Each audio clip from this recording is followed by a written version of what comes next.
కరీంనగర్ నడి గడ్డపైన కూర్చొని బండి సంజయ్ గారు కాళేశ్వరం ప్రాజెక్టు పైన విషం దక్కిండ్రు. ఈ ప్రాజెక్ట్ తోటి ఎవరికి లాభం లేదు, ఇది పనికిరాని ప్రాజెక్టు.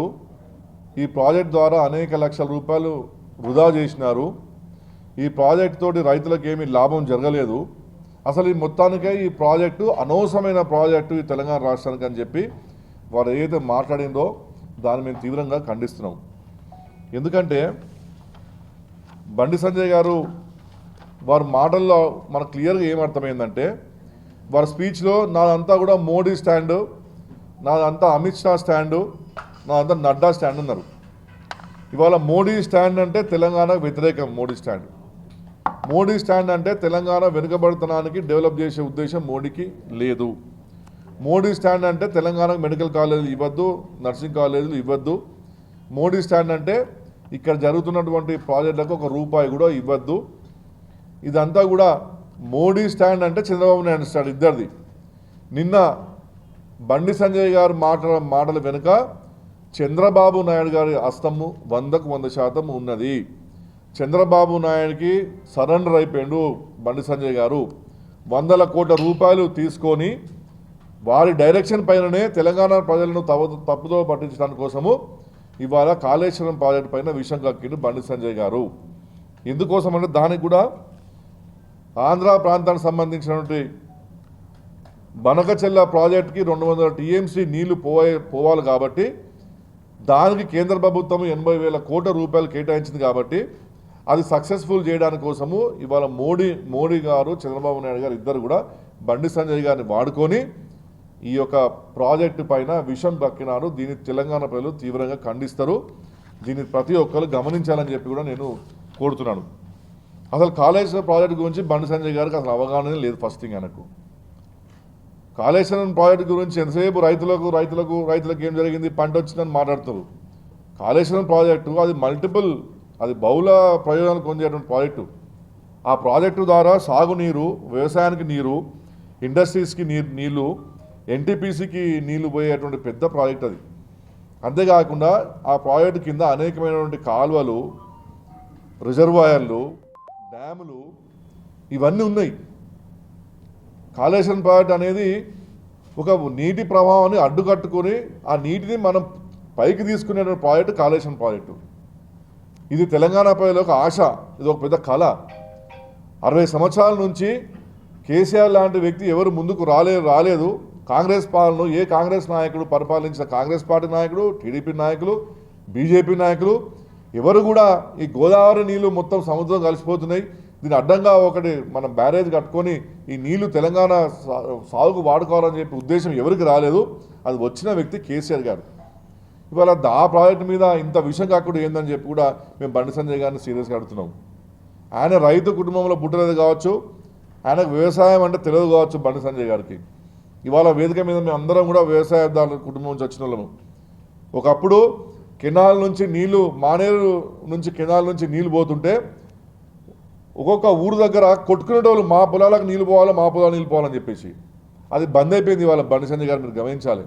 గ్రామీణ ప్రాంతంలో ఒక ఎమ్మెల్యేనో ఎంపీ మంత్రి పోతే మహిళలు కుండలు బిందెలు పట్టుకొని ఎమ్మెల్యే కార్లు అడ్డు మాడుకునే పరిస్థితి ఉండే. అది ఇవాళ లేవు ఆ పరిస్థితులు. వాటన్నిటినీ కూడా తీర్చింది ఇవాళ మన కాళేశ్వరం ప్రాజెక్టు. మీకు ఈ మాంతా కూడా మీకు సెన్స్ లేకపోతే ఎట్లా అని చెప్పి మేము డైరెక్ట్గా మేము అడుగుతున్నాము. మరి కాళేశ్వరం ప్రాజెక్టు మీద మాటికి దాని మీద కరప్షన్ ఛార్జెస్ ఉన్నాయి, కేసీఆర్ గారి కుటుంబం అన్ని మొత్తం డబ్బులు తినేది మాట్లాడతారు ఎందుకు? ఎప్పుడు చూసినా కదా ఒక్కటేనా మీరు మాట్లాడేది, వేరే ఏమి మీకు మాటలు రావా నేను అడుగుతున్నాను. కాళేశ్వరం ప్రాజెక్టు పైన దాని డిపిఆర్ కానివ్వండి, ఎస్టిమేషన్స్ కానివ్వండి, ఆ ఇంజనీరింగ్ వర్క్స్ అంతా కూడా దాని టెక్నికాలిటీగా ఇంజనీర్లు తయారు చేస్తుంది దాని ప్రాజెక్ట్ అంతా. కేసీఆర్ కూర్చొని రాతారా పెన్ను పేపర్ పట్టుకొని? కేసీఆర్ గారు పాలసీ మ్యాటర్ డెసిషన్ తీసుకుంటారు. ఇవాళ కాళేశ్వరం ద్వారా మా ఎండాకాలంలో మా చెరువులు నిండినాయండి. ఎండాకాలంలో చెరువులు నిండినాయి, మాకు భూగర్భ జలాలు నీళ్లు మొత్తం నిండున్నాయి. మరి ఇవన్నీ గమనించకుండా అసలు ఏమీ తెలుసుకోలేక ఎందుకు మాట్లాడుతున్నారు బండి సంజయ్ గారిని నడుతున్నాడు. ఇవాళ మాలాంటి వారికి ఆయన విషయంలో మాకు ఈయన పరిజ్ఞానం లేకపోతే మేము మా నారదాల లక్ష్మణరావు గారినో లేదా హరీష్ రావు గారినో, కేటీఆర్ గారినో, బోయినపల్లి వినోద్ కుమార్ గారినో కనుక్కుంటాం ఏదైనా సబ్జెక్ట్ ఉంటే.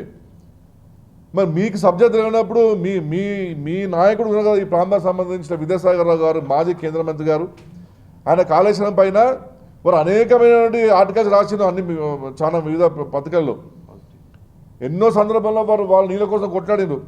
ఒకసారి పోయి అందరు ట్రైనింగ్ తీసుకో ఒకసారి. అసలు కాళేశ్వరం ప్రాజెక్ట్ అంటే ఇది తెలంగాణకు ఒకప్పుడు నీళ్లు లేక ఎంత తల్లాడిపోయింది తెలంగాణ రాష్ట్రము, దాని గురించి కనుకో ఒకసారి విద్యాసాగర్ రావు గారి దగ్గర పోయి కూర్చొని మాట్లాడుకొని రానని చెప్పి నేను వారు సూచిస్తున్నాను. ఇవాళ బండి సంజయ్ గారికి నేను ఒక 2-3 విషయాలు తెలియదలుచుకున్నాను. ఇవాళ ఎన్నో సంస్థలు మనకు ఈ కాళేశ్వరం గురించి చాలా గొప్పగా పొగిన సందర్భాలు ఉన్నాయి. అవి ఏవి కూడా ఆయనకు తెలియదు పాపం. ఇవాళ మీకు డిస్కవరీ ఛానల్ ఎంత గొప్పగా చెప్పిందని డిస్కవరీ ఛానల్ సమయంతో పోటీపడి నిర్మాణం నది ఎత్తిపోసి జలయజ్ఞం ప్రపంచంలోని అతిపెద్ద లిఫ్ట్ ఇరిగేషన్గా ప్రాజెక్టు కాళేశ్వరం లిఫ్టింగ్ ఏ రివర్ అని చెప్పేసి ఈ డిస్కవరీ ఛానల్ రాసిన నేను కాదు చెప్పే పదాలు. అంతేకాకుండా ప్రపంచంలోని అత్యంత ప్రతిష్టాత్మకమైన కాళేశ్వరం తెలంగాణలో నిర్మించారు. దీనివల్ల కొన్ని వేల ఎకరాలు సాగు జరుగుతున్నాయి. వరి సాగులో తెలంగాణ ఎంతో పురోభివృద్ధి సాధించింది. ఇది సుప్రీంకోర్టు మొన్న చెప్పింది. సుప్రీంకోర్టు ఒక కాళేశ్వరం మీద ఒక రిట్ పిటిషన్ ఇస్తే మళ్ళీ అదే సుప్రీంకోర్టు మొన్న 2021 కాళేశ్వరం ప్రాజెక్టుతో వరి సాగు పెరిగిపోవడంతో పాటు పంట సాగు ఆపేయాలని ప్రభుత్వంపై రైతులు ఒత్తిడి తీసుకువచ్చే పరిస్థితి వచ్చింది. ఇది ఒక రికార్డ్ అని, అంటే నీళ్ళు ఎక్కువైపోయింది, నీళ్ళు ఆపండి బాబు అని చెప్పి కూడా ఇదో రికార్డు స్థాయి అని చెప్పి సుప్రీంకోర్టు ఇచ్చినటువంటి విషయం. ఇది BBC news. Kaleshwaram project Telangana రైతుల్లో కొత్త ఆశలు రేకెత్తించింది, కరువు నేలలను సస్యశ్యామలం చేసింది. ఇంజనీరింగ్ కౌశల్యానికి కాళేశ్వరం నిర్మాణం ఒక శాశ్వత చిహ్నం. ఇది American society of engineering association ఇచ్చినటువంటి విషయాలు. మరి ఇవన్నీ కూడా బండి సంజయ్ గారు మన కేంద్ర మంత్రి, మీకు బండి సంజయ్ గారు తెలియదా ఇవన్నీ? ఈ కాళేశ్వరం ప్రాజెక్టు గొప్పతనం గురించి నేను అడుగుతున్నాను. ఎందుకు ఈ చీటికి మాటికి కేసీఆర్ గారు ఎంట పెడతారు? ఇవాళ 16,000 కోట్ల రూపాయలు మేము ఇంట్రెస్ట్ కడుతున్నాము, ఇది తెలంగాణ ప్రభుత్వము, ఇదంతా కూడా వేస్ట్ అంటున్నారు. నేను బండి సంజయ్ గారికి కూడా తెలియదలుచుకున్నాను. మన దేశంలో ఇన్కమ్ ట్యాక్స్ డిపార్ట్మెంట్లో డైరెక్ట్ ట్యాక్సెస్, ఇండైరెక్ట్ ట్యాక్స్ అని 2 ట్యాక్సెస్ ఉంటాయి. ఇండైరెక్ట్ ట్యాక్సెస్ అంటే ఒక వ్యక్తి పని ద్వారా అనేకమైనటువంటి సంస్థలు పనిజరుగుతుంటాయి. ఇవాళ కేసీఆర్ గారు చాలా వ్యూహాత్మకంగా ఒక రైతు వ్యవసాయం చేస్తే కొన్ని వందల సంస్థలు బతైన ఉద్దేశంతో ఇవాళ రైతుకు మేలు చేస్తున్నారు. ఇవాళ ఒక రైతు అనే వ్యక్తి ఎన్ని వర్గాలను పోషిస్తారంటే ఇండైరెక్ట్ ట్యాక్సెస్ రూపంగా ఒక రైతు ఒక సీడ్ కంపెనీని పోషిస్తారు. ఇవాళ ఒక రైతు వ్యవసాయం చేసేటప్పుడు సీడ్ కంపెనీకి లాభం జరుగుతుంది, అందులో వందలాది మంది పనిచేస్తారు. ఒక పెస్టిసైడ్ కంపెనీ బతుకుతుంది, రైస్ మిల్లు బతుకుతాయి, అగ్రికల్చర్ లేబర్లు దాని మీద ఆధారపడి ఉంటారు, ట్రాక్టర్ యజమానులు దున్నుకున్న భూములతోటి రెవెన్యూ వస్తుంది, టైర్ రిపేర్ చేసిన బతుతాడు, టైర్ మెకానిక్లు బతుతారు, గిర్నీ చేస్తారు, ఊళ్ళో చిన్న చిన్న గిర్నీలు వేసే వాళ్ళు బతుతారు, మళ్ళీ అదేవిధంగా రేషన్ షాప్ డీలర్లు బతుతారు, గన్ని బ్యాగ్స్ తయారు చేసే సంస్థలు బతుతాయి, అగ్రికల్చర్ కోఆపరేటివ్ సొసైటీస్ బతుతాయి, బ్యాంకింగ్ డిపార్ట్మెంట్లో రుణాలు ఇచ్చి బ్యాంకింగ్ బతుతుంది. ఇన్ని సంస్థలు ఒక రైతు చేయబట్టి ఇండైరెక్ట్ ట్యాక్సెస్ ద్వారా ఇక వీళ్ళందరూ ఇస్తే ఈ 16,000 కోట్లు రూపాయి కూడా పనికిరాదు. అంటే అన్ని వేల కోట్లు ఇవాళ ఒక రైతు ద్వారా ఈ రాష్ట్రానికి రెవెన్యూ వస్తున్న సంగతి కనీసం నియంత్రణ జ్ఞానం కూడా వీళ్ళు బండి సంజయ్ గారికి లేదు. ఏమనంటే కేసీఆర్ గారి మీద ఎంక్వైరీ కమిషన్ వేసిండు, ఎందుకు సీఎం రేవంత్ రెడ్డి కేసీఆర్ గారు అరెస్ట్ చేస్తలేరని చెప్పి మాటికి మాట్లాడతారు. అంటే తప్పు జరుగుతుంది కదనయ్యా బాబు, అరెస్ట్ చేసేది కేసులు పెట్టేది. తప్పే జరిగినప్పుడు ఎంక్వైరీ ఏముంటుంది, కమిషన్ ఏం రిపోర్ట్ ఇస్తాను నేను అడుగుతున్నాడు. 10 సంవత్సరాల నుంచి నువ్వు గిదే మొత్తుకుంటున్నావు, అది గంట కూడా నీకు జ్ఞానం లేదా? అంటే ఉట్టి పిటిషన్ ఇవ్వగానే కేసు బుక్ చేస్తారా పోలీసు వాళ్ళు కానీ, ఇంటెలిజెన్స్ రిపోర్ట్స్ కానీ, ఆ రిపోర్ట్ ఈ రిపోర్ట్ లేవా ప్రపంచంలో? ఉట్టిన కేసీఆర్ అనే వ్యక్తి మీద ఉట్టిన కేసు అయితే అది ప్రూవ్ అవుతుందా? అరే నువ్వు ఒక హోమ్ మినిస్టర్వి, నీ గాయంతో కూడా జ్ఞానం లేకుండా మాట్లాడతారు. నిజంగానే కేసీఆర్ గారి అలిగేషన్స్ ఉంటే మీరు ఊరుకుందిరా ఫస్ట్. మీరు ఎందుకు మా జోలికి వస్తలేరంటే కేసీఆర్ దగ్గర నిజాయితీ ఉన్నది, నీతి ఉన్నది, ప్రజాదరణ ఉన్నది. కేసీఆర్ గారిని ముట్టుకుంటే మేము బగ్గు అని భస్మైపోతామని చెప్పి భయంతో మీరు కేసీఆర్ గారిని ఇబ్బంది పెట్టలేరు. మీ కేసీఆర్ గారి దగ్గర న్యాయం ఉన్నది కాబట్టి మీరు ఏం చేయలేకపోతున్నారు కేసీఆర్ గారిని. మరి మీరేమోనంటే రేవంత్ రెడ్డి మీరు ఒకటే అయిపోయారు అని ఎందుకు మాట్లాడుతారు అక్కరాని మాటలు? నిన్న వారు ఒక మాట అన్నారు, తెలంగాణ ప్రభుత్వం ఇప్పుడు రేవంత్ రెడ్డి గారి ప్రభుత్వము ఎంక్వైరీలు వేసింది, కమిషన్లు వేసింది, వీటిపైన మాకు నమ్మకం లేదని చెప్పి వారు మాట్లాడారు. నేను ఒకటే ప్రశ్న ఇస్తాను, నేను ఒక అడ్వకేట్గా, నేను రైతు బిడ్డగా, నేను కూడా కాళేశ్వరం ప్రాజెక్టుకి నేను ఒక రిపోర్ట్ పంపించాను నా తరఫున పిటిషన్. ఇలా ఎటువంటి అవతోక జరగలేదు, ఈ కాళేశ్వరం ప్రాజెక్ట్ చేయబట్టి మా చిన్నప్పటి నుంచి కూడా ఈ ప్రాంతంలో మేము పెరిగినోళ్ళము, మాకు రైతు సమస్యలు తెలుసు, ఆ కాళేశ్వరం నీళ్ళతోటే మేము ఇవాళ పైకి వచ్చినామని చెప్పి నేను కూడా అక్కడ సబ్మిట్ చేసిన. మరి నువ్వు ఎందుకు ఒక సామాన్య వ్యక్తిగా కాకుండా ఒక ఎంపీగానన్నా మంత్రినన్నా ఎందుకు కాళేశ్వరం కమిషన్కి నువ్వు ఒక రిపోర్టో కంప్లైంటో నీ యొక్క సబ్మిషన్ ఎందుకు చేయలేని చెప్పి నేను బండి సంజయ్ గారిని అడుగుతున్నాడు. కమిషన్ అనేది హైదరాబాద్ ఉన్నది కదా, నువ్వు ఎందుకు పంపించలేదు మరి నీకు? ఒకటి. రెండోది, ఫోన్ ట్యాపింగ్లో నీకు నమ్మకం లేదని చెప్పి మీరు మాట్లాడుతున్నారు. నేను ఫోన్ ట్యాపింగ్ విషయంలో నీ యొక్క స్టేట్మెంట్ కావాలని చెప్పి కూడా వాళ్ళు ఫోన్ వచ్చింది. మరి దమ్ము ధైర్యం ఉంటే నువ్వు దుమ్మ కొట్టు, పోకు. నమ్మకం లేదని చెప్పి నువ్వు ఇక్కడ మాట్లాడినావు కదా, ఫోన్ ట్యాపింగ్ అనేది దొంగ ఎంక్వైరీ జరుగుతున్నది, నేను రానని చెప్పి దమ్ముంటే రేపు డిక్లేర్ చేయమని చెప్పి నేను బండి సంజయ్ గారు డిమాండ్ చేస్తున్నాను. ఏది పడుతుంది నోటికి వచ్చిన మాట్లాడు కాదు, నీ మాట అవును, నువ్వు జరిగే ఆచరణ ఒకటే ఉండాలి. ఇక ఇంకొక విషయం, ఇప్పుడు మాటికి సిబిఐ ఎంక్వైరీ చేయాలి కేసీఆర్ గారి మీద అని చెప్పి మాట్లాడుతున్నాడు బాగా. నిన్న కూడా ఒక 100 సార్లు మొత్తుకున్నాడు సిబిఐ ఎంక్వైరీ చేయాలని చెప్పేసి. నేను ఏమంటున్నా అంటే, నువ్వు కేంద్ర హోంశాఖ మంత్రిగా మీరు కొనసాగుతున్నారు, నువ్వు కేసీఆర్ గారిని వదిలిపెట్టు ఫస్ట్ ఒక 5 నిమిషాల కోసం. మరి నీ మంత్రుల మీద, మీ భారతీయ జనతా పార్టీ నాయకులపైన, అనేకమైనటువంటి వ్యక్తులపైన సిబిఐ ఎంక్వైరీ జరుగుతున్నది, ఎందుకు వాటిని నువ్వు కంప్లీట్ చేస్తలేవు? మీ యొక్క కర్ణాటక మాజీ ముఖ్యమంత్రి యడియూరప్ప మీద లైన్ మ్యానింగ్ కేసులు ఉన్నాయి, ఆయన మీద ఎందుకు ఆపేసింది మీరు? సిబిఐ ఎంక్వైరీ ఎందుకు చేస్తలేరు ఆయన మీద అడుగుతున్నాడు. హిమాయత్ బిస్వాన్ సర్వా నార్త్ ఈస్ట్ నుంచి ఉన్నాడు, గువాహటిలో వాటర్ సప్లై స్కామ్ ఇరుక్కపోయి ఉన్నాడు. ఆయన మీ పార్టీకి రాగానే ఆయన పైన మీరు మొత్తం ఎంక్వైరీలు బంద్ చేసిండు, సిబిఐకి డైరెక్షన్స్ ఇచ్చిండు ఆయన జోలికి పోద్దని చెప్పి. అది లూయిస్ బర్గర్ కేసు, అది అమెరికా సంస్థతో టైప్ అయినరు. అమెరికాలో ఉన్నటువంటి పోలీస్ డిపార్ట్మెంట్ వారు ఆయన యొక్క ఛార్జ్షీట్లో వీడు పెద్ద దొంగ అని రాసిండు హిమాయత్ బిస్వాన్ శర్మ. అది సిబిఐ వాళ్ళు ఇక్కడ ఎంక్వైరీ చేసిండు, మీ పార్టీకి రాగానే మీరు దాన్ని వదిలిపెట్టేసి దాని మీద చేయిపో ఎంక్వైరీ. శివరాజ్ సింగ్ చౌహాన్ మాజీ ముఖ్యమంత్రి గారు మీ పార్టీకి రాగానే వ్యాపారం స్కామ్ కింద ఆయన మీద సిబిఐ రైళ్ళైనాయి, ఈడీ రైళ్ళైనాయి, మీ పార్టీకి రాగానే కథను పక్క పట్టే చేసిండ్రు, ఆయన సంగతి చూసుకొని పోయి. అదేవిధంగా ముకుల్ రాయ్ వెస్ట్ బెంగాల్ టీఎంసీలు ఉన్నప్పుడు ఆయన ఏం చేసిండ్రు, ఏదో సిబిఐ రైళ్లు, ఈడీ రైళ్లు, ఐటీ రైలు చేసిండ్రు, మీ పార్టీకి రాగానే ఆయన ఎంక్వైరీ బంద్ చేసిండ్రు. నారాయణ రాయ్ మహారాష్ట్ర మాజీ ముఖ్యమంత్రి, ఆయన మీద కూడా సిబిఐ ఎంక్వైరీ జరిగినాయి, ఇప్పుడు కేసు పెండింగ్ ఉన్నాయి. ఇవన్నీ కూడా మీరు పక్క పడేసి ఏమి లేని కేసీఆర్ గారు ముత్యంలాగా ఉన్న కేసీఆర్ మీద సిబిఐ పెట్టాలంటారు. మరి ఈ వీళ్ళ సంగతి ఏంటిదని చెప్పి నేను బండి సంజయ్ గారిని అడుగుతున్నాను. దమ్ముంటే ఫస్ట్ వీళ్ళని జైలు వేసి నువ్వు కేసీఆర్ గారి గురించి మాట్లాడని చెప్పి నేను బండి సంజయ్ గారిని సూర్య సవాల్ ఇస్తున్నా. వీళ్ళందరినీ మీరు బ్లాక్మెయిల్ చేసిండ్రు, వాళ్ళ కేసులు తీసేస్తాము మా పార్టీకి రా అంటే వాళ్ళు మీ పార్టీకి వచ్చిండ్రు. కేసీఆర్ గారు అట్లా పార్టీని మారే వ్యక్తి కాదు, మీకు భయపడే వ్యక్తే కాదు. మీరు బ్లాక్మెయిల్ చేస్తే భయపడి మీకు తల వంచే వ్యక్తి కేసీఆర్ గారు కారు. కాబట్టి మీరు దాని గురించి చూడండి. ఇక బండి సంజయ్ గారు, ఇక వారి గురించి అసలైన ముఖ్య కథ చెప్తాను నేను మీకు. మన దేశంలో 2 ఉన్నారండి మంత్రులు, ఈ దయచేసి ప్రెస్ మిత్రులు చాలా సీరియస్ గమనించాలి. కేంద్ర సహాయ హోం మంత్రులుగా బండి సంజయ్ గారు ఉన్నారు, నిత్యానంద్ రాయ్ గారు ఉన్నారు. ఆయన బీహార్ నుంచి ఉన్న మంత్రి. ఇవాళ హోమ్ మినిస్టర్ డిపార్ట్మెంట్లో అంటే ఎన్ని ఏజెన్సీస్ ఉన్నాయంటే, హోమ్ మినిస్ట్రీలో సెంట్రల్ ఆర్మ్డ్ ఫోర్స్ ఉన్నది, బిఎస్పి ఉన్నది, ఇండో టిబెటన్ బార్డర్ పోలీస్ ఉన్నది, సిఆర్పిఎఫ్ ఉన్నది, నేషనల్ సెక్యూరిటీ గార్డ్స్ ఉన్నది, అస్సాం రైఫిల్స్ ఉన్నది, నేషనల్ డిజాస్టర్ రెస్పాన్స్ ఫోర్స్ ఉన్నది, national human rights commission, narcotic drugs, central reserve force, central industry security force, national security guards, national institution for forensic, Sardar Vallabhbhai Patel police academy, immigrations, Intel security, ఇట్లా 100ల కొద్ది intelligence bureau, ఇట్లా 100ల కొద్ది సంస్థలు ఉన్నాయి. ఇవాళ బీహార్ సంబంధించిన నిత్యానంద్ రాయ్ గారు, ఆయన ఒక కేంద్ర హోంశాఖ మంత్రిగా, ఆయన ఇప్పటికీ ఆయన ఎల్ఓసి దగ్గర పోయిండు, అక్కడ ఉన్న బార్డర్ సెక్యూరిటీ ఫోర్స్ని కలిసి వచ్చిన అక్కడ అస్సాం పోయిండు, అస్సాం రైఫిల్స్లో పోయిండు, అక్కడ ఉన్నటువంటి సెక్యూరిటీ గార్డ్స్ని, అక్కడ ఉన్నటువంటి సైనికులను ఆయన భరోసా ఇచ్చి వచ్చిండు. అదేవిధంగా సెంట్రల్ ఇండస్ట్రీ సెక్యూరిటీ ఫోర్స్ దగ్గర పోయిండు, అక్కడ పోయి వాళ్ళ దగ్గర అవగాహన సదస్సులో పార్టిసిపేట్ వచ్చిండు.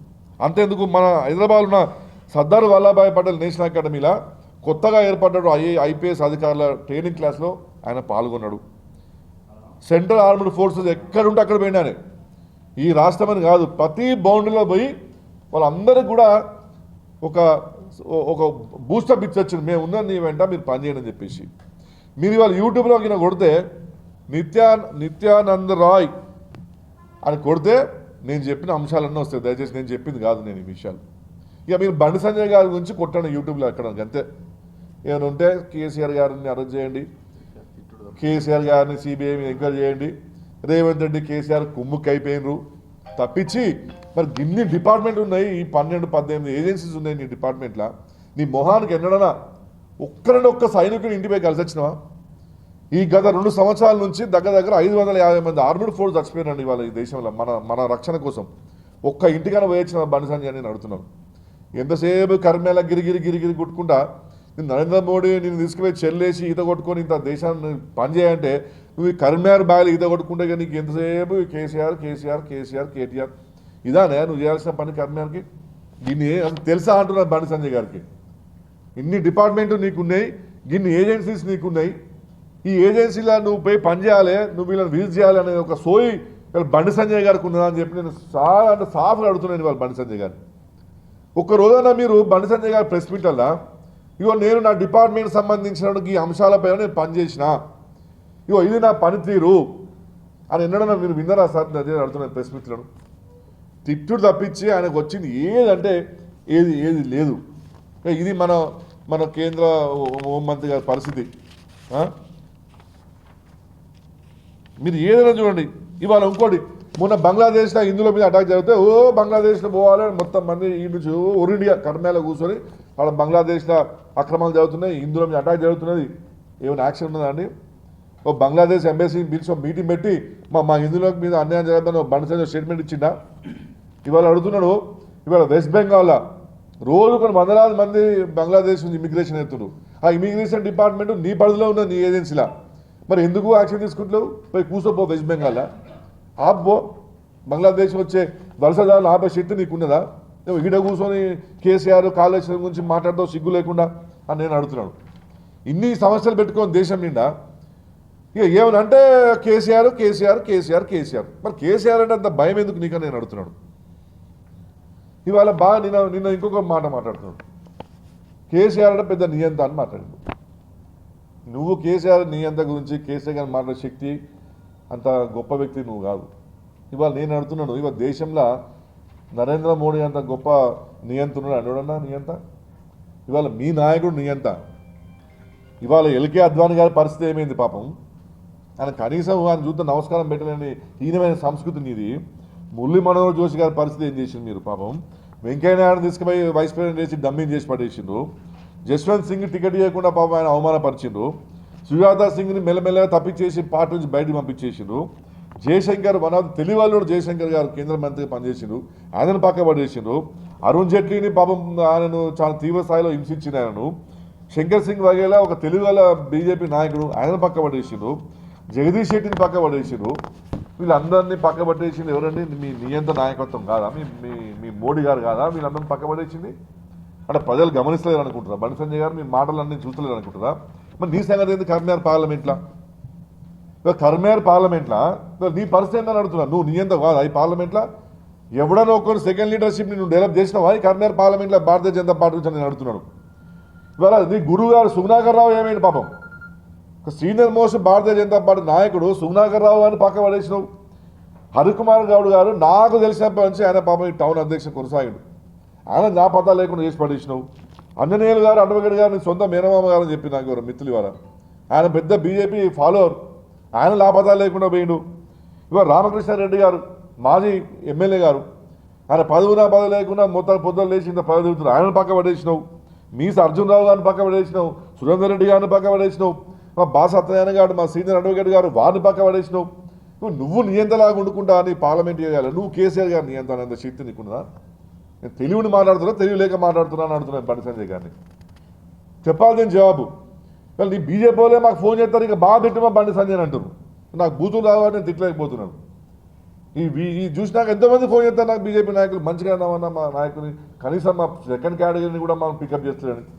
ఇంకా దుర్మార్గం ఏంటంటే కరీంనగర్ నగర అధ్యక్షుడు ఇంతవరకు లేడు ఇక్కడ బీజేపీ. కరీంనగర్ టౌన్ అధ్యక్షుడు అయితే మళ్ళీ నాకు పోటీ ఎక్కడ వస్తుందని చెప్పేసి ఈ కరీంనగర్ని 5 డివిజన్ చేసి పడేసిండు, మొత్తం 5 ముక్కలు చేసిండు, 5 డివిజన్ కదా జోన్ చేసిండు, జోన్ కొని పెట్టిండు. ఇక ఎందుకంటే ఒకటే టౌన్ అధ్యక్షుడు అనుకో రేపు ఏడా నాకు ఎమ్మెల్యేకి పోటీ చేస్తారు అని చెప్పేసి. ఇంకా దుర్మార్గం ఏంటంటే వేములవాడలో 5 కౌన్సిలర్ ఉన్నారు, అక్కడ ఫ్లో లీడర్ ఉంటాడు, బీజేపీ ఫ్లో లీడర్. సిరిసిల్లలో 3 కార్పొరేటర్ కౌన్సిలర్ ఉంటారు, అక్కడ బీజేపీకి ఫ్లో లీడర్ ఉంటారు.